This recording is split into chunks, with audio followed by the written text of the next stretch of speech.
نہ تو زمین کے لیے ہے نہ آسماں کے لیے، جہاں ہے تیرے لیے تو نہیں جہاں کے لیے۔ یہ عقل و دل ہیں شرر شعلے محبت کے، وہ خار و خس کے لیے ہے یہ نیستاں کے لیے۔ اس شعر میں اقبال نے انسان کا قرآنی تصور پیش کیا ہے، جو یہ ہے کہ یہ ساری کائنات اللہ تعالیٰ نے انسان کے لیے پیدا کی ہے کہ وہ اس کی قوتوں کو مسخر کرے اور اپنے فائدے کے لیے استعمال کرے، اور انسان کو اللہ نے اس لیے پیدا کیا ہے کہ اس کی اطاعت کرے اور زمین پر اس کی نیابت کا فرض انجام دے۔ نیابت سے مراد ہے کہ انسان جو ہے وہ اشرف المخلوقات ہے اور اللہ کا نائب ہے۔ دوسرے شعر میں اقبال کہہ رہے ہیں عقل اور دل دونوں کی اصل بنیاد عشق ہے، اور اللہ نے یہ دو قوتیں انسان کو اس لیے عطا فرمائی ہیں کہ وہ عقل کی مدد سے خار و خس یعنی مادی دنیا کو فتح کرے اور دل کی بدولت روحانی دنیا کو قبضے میں لائے۔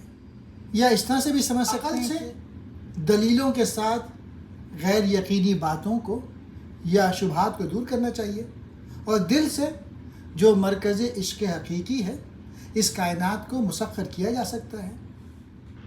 عقل اور دل ایک ہی جذبے کے مظہر ہیں، لیکن عقل کا دائرہ کار محدود ہے جبکہ دل کا تعلق لامتناہی سلسلے سے ہے۔ عقل اور دل ایک طرح سے محبت کے شعلے کی چنگاریوں کی مانند ہیں، لیکن عقل اگر چنگاری کے مانند ہے تو وہ گھاس پھوس کے ڈھیر کو آگ لگا سکتا ہے، جبکہ دل کی چنگاری تو لامحدود جنگل کو بھسم کرنے کی صلاحیت کی حامل ہے۔ اگر آپ دل سے بات کریں گے تو لاکھوں لوگ آپ کی بات سمجھ جائیں گے، اور اگر عقل سے بات کریں گے تو لوگ اتنا نہیں سمجھ پائیں گے۔ تو ہمیں بات دل سے کرنی چاہیے۔ نیستاں کہتے ہیں بانس کا جنگل۔ مقام پرورش آہ و نالہ ہے یہ چمن، نہ سیر گل کے لیے ہے نہ آشیاں کے لیے۔ رہے گا راوی و نیل و فرات میں کب تک، تیرا سفینہ کہ ہے بحر بے کراں کے لیے۔ اے انسان، یہ دنیا اللہ تعالیٰ نے اس لیے نہیں بنائی کہ تو اس کو اپنی مستقل گھر سمجھ بیٹھے یا اس کی لذتوں میں منہمک ہو کر اپنے مقصود سے غافل ہو جا، بلکہ اللہ تعالیٰ نے تجھے اس دنیا میں اس لیے بھیجا ہے کہ تو اپنی خودی کی تربیت کر سکے۔ تیرا مقصد حیات اللہ سے محبت کرنا ہے، نہ کہ دنیا سے دل لگانا۔ اقبال کہہ رہے ہیں تیری کشتی تو بے کنارہ سمندر کے لیے بنائی گئی ہے، یہ کب تک راوی نیل اور فرات کے دریوں میں چکر لگاتی رہے گی۔ مطلب یہ ہے کہ اے ملت کے لوگوں، تو نے اپنے مقصد کو چھوٹے چھوٹے خطوں میں محدود کر لیا ہے، حالانکہ تو جن مقاصد کے لیے پیدا کیا گیا ہے وہ بہت بلند اور بہت وسیع ہیں۔ یہی ہے کہ چھوٹی چھوٹی خواہشات میں الجھ کر زندگی کے بنیادی مقاصد سے دور رہنا دانش مندی نہیں۔ سفینہ کہتے ہیں کشتی کو، بحر بے کراں کھلا سمندر جس کا کنارہ نظر نہ آئے۔ نشان راہ دکھاتے تھے جو ستاروں کو، ترس گئے ہیں کسی مرد راہداں کے لیے۔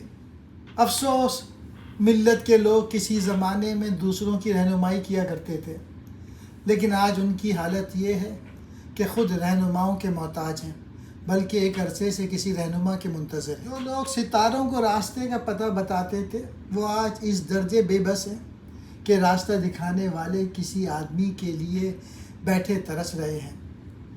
یہ مسلمانوں کے سابقہ اور جو عظمت اور موجودہ زوال و پستی کا مضمون ہے۔ نگاہ بلند، سخن دل نواز، جان پرسوز، یہی ہے رخت سفر میر کا رواں کے لیے۔ ذرا سی بات تھی اندیشہ عجم نے اسے بڑھا دیا ہے فقط زیب داستاں کے لیے۔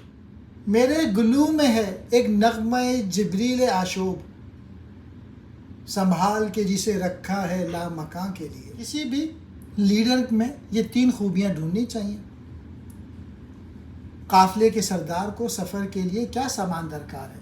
یہ کہ اس کی نگاہ بلند ہو، اس کی باتیں دلوں میں گھر کر لیں، اس کی جان سوز و گداز سے معمور ہو۔ نگاہ کی بلندی سے مقصود یہ ہے کہ اس کے پیش نظر بلند مقاصد ہوں۔